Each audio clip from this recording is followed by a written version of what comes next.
الله لطيف بعباده يرزق من يشاء وهو القوي العزيز. اهلا بيكم في فيديو جديد. لو انت مش مشترك في القناه اشترك وفعل الجرس واعمل لايك لو عجبك المحتوى. لو انت مش متابعنا على الانستجرام فانت فايتك كتير، هتلاقي اللينك في الديسكربشن تحت. يلا بينا نبدا. يلا بينا.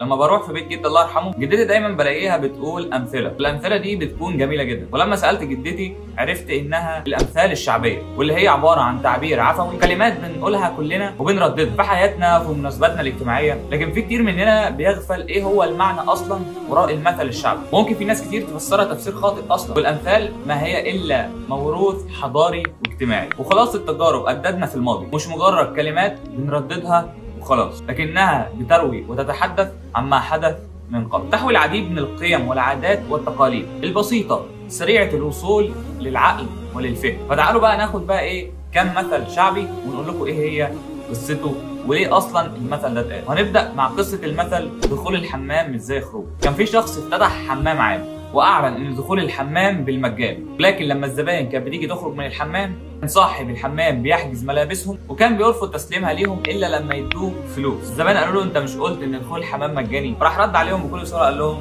دخول الحمام مش زي خروج. وبقى يضرب بيه المثل للحاجات اللي الخروج فيها بيبقى اصعب 100 مره من الدخول. ونيجي للمثل الثاني، تروح فين يا صعلوك بين الملوك. المثل ده هو مثل شعبي ساخن مرتبط بحادثه خطيره حصلت في مصر واثرت في مصر لسنوات طويله. وكان في شيخ مصري اسمه زعلوك، ده كان موظف حسابات، ده احد مماليك الضحيه لمذبحه القلعه 1811. الشيخ زعلوك سوء حظه ان هو كان مصاحب لصاحب عمله في وقت المذبحه، بقى مصيره زي مصير المملوك، ان هو اصلا اتقتل خطا اصلا في المذبحه. وبعد انتهاء المعركه واباده 470 شخص من المماليك، قام امير لجنه الحصر بكتابه اسامي جميع الضحايا عشان يفاجأ بجثمان الشيخ زعلوك. فتداول المصريين القصه، كانوا بيقولوا تروح فين يا زعلوك بين الملوك، لحد ما الامر اترفع لمحمد علي. محمد علي امر ان هو يدوا لعيلته مئات المواشي وحاجات يعني كتير عشان يعوضوهم، يعني عشان بعد كده يتحرف المثل من تروح فين يا زعلوك بين الملوك ليه تروح فين يا صعلوك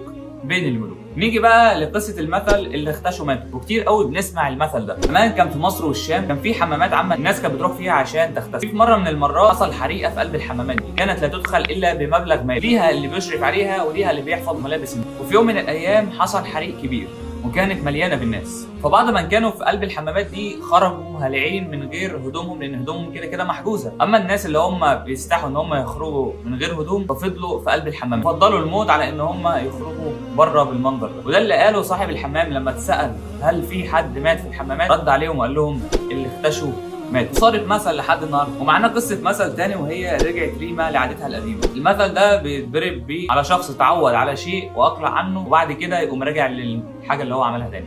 فاهمين صح؟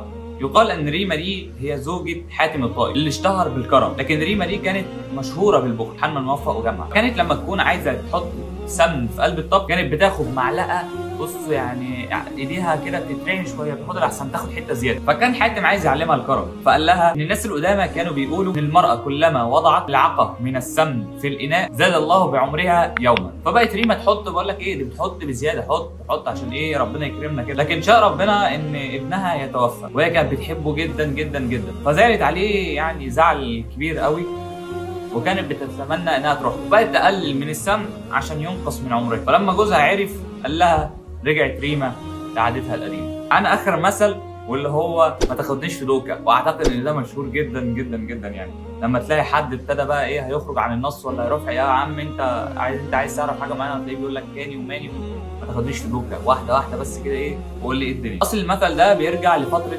الخديوي اسماعيل، وقت ما كانت السودان واجزاء من ليبيا ضمن حدود مصر، واللي كانت معروفه باسم المملكه المصريه في الوقت. وقتها كان من ضمن العقاب الموجود في القانون المصري هو النفي، وده كان لاحد ابعد الاماكن في مصر. وعشان المدينه دي بعيده والعيش فيها صعب جدا فالناس بقت تخاف فعلا من توكر انها تتنفي فيها. لكن كعادتنا كمصريين مفيش حاجه بتفضل على حالها، والحاجه راحت متحوره من توكر لدوك. بدأ الناس كل لما يلاقوا اللي قدامهم بيلف ويدور يخافوا منه لا يكون بيوقعهم في الكلام ويقولوا له ما تاخدنيش في دوك. بس كده تكون نهايه الفيديو. لو عجبك المحتوى ما تنساش تعمل لايك. اشوفك الفيديو الجاي. سلام. إنما المؤمنون إخوة فأصلحوا بين أخويكم واتقوا الله لعلكم ترحمون.